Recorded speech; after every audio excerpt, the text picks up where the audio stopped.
so late, Arnab? No, 1 minute. Just 1 minute, Mr. Mane. Mr. Mane, don't, Mr. Mane, 1 minute. Shawan wants to add something there. Shawan. They were made promises. These tenants, they were made the promises. They had taken money from them. Mr.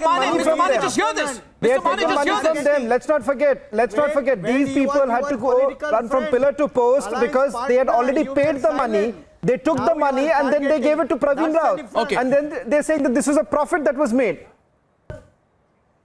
Mr. Mane, I'll hand it over to Aryama and Sundaram.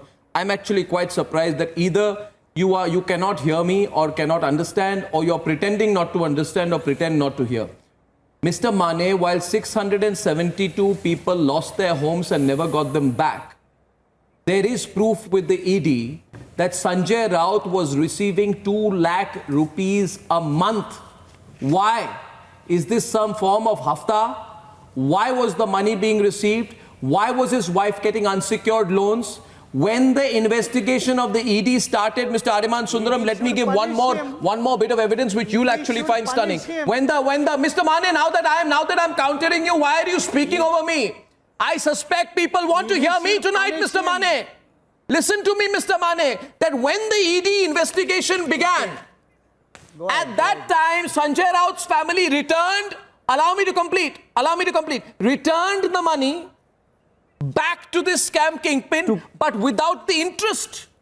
So my question is, obviously they were trying to cover their tracks, returning what is seemed like an unsecured loan, which obviously is not. It probably is some kind of bribe. Return it without paying the interest. If the ED is so bad, Mr. Aryama and Sundaram, how is it that when the ED begins its investigation into this very matter, the individual at the heart of the investigation tries to cover their tracks?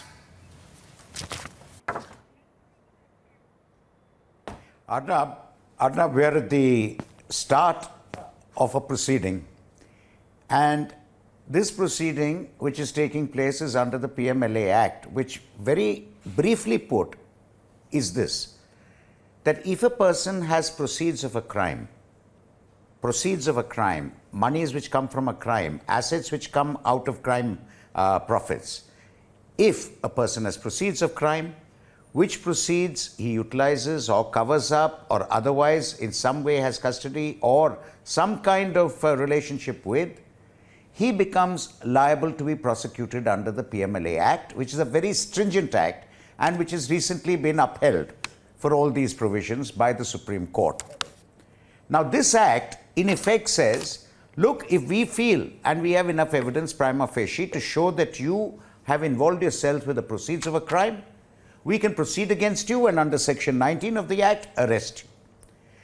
To get bail under the PMLA Act is also a very difficult task because the person who has been proceeded against has to show prima facie that he had nothing to do with the crime. Now today, again prima facie, the court is satisfied enough to remand him to custody. They are looking into monies which have come to him from a person who is expected to have been directly involved with a large scam and a criminal activity. They are investigating that this person has transferred money to you or yours, your relatives, whoever. And therefore, a money trail is prima facie established. Once that money trail is prima facie established, then the jurisdiction to act under the PMLA Act has arisen.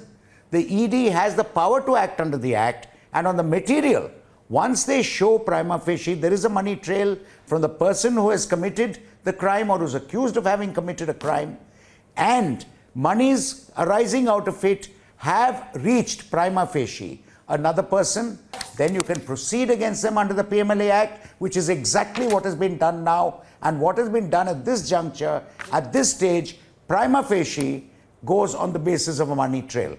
That the money was not received in this manner, but received from somewhere else, or was received otherwise, is something for Mr. Raut to show.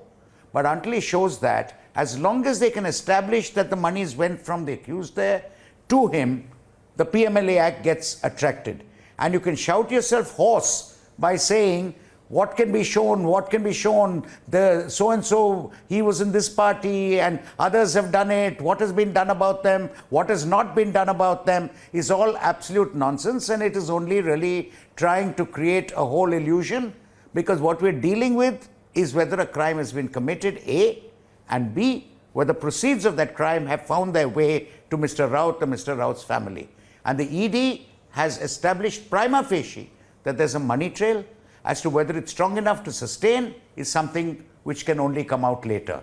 But at this juncture to say, after all, what has he done, others have done it, etc., is no excuse at all. Fact that other people have done things is not an excuse for you to do it yourself. If you have participate in a corrupt activity, pay the consequences. If you have received the proceeds of a crime, pay the consequences. And if you have not, well, it's open to him to establish it. But at this juncture, I don't think it can be said that he's been proceeded for no cause at all.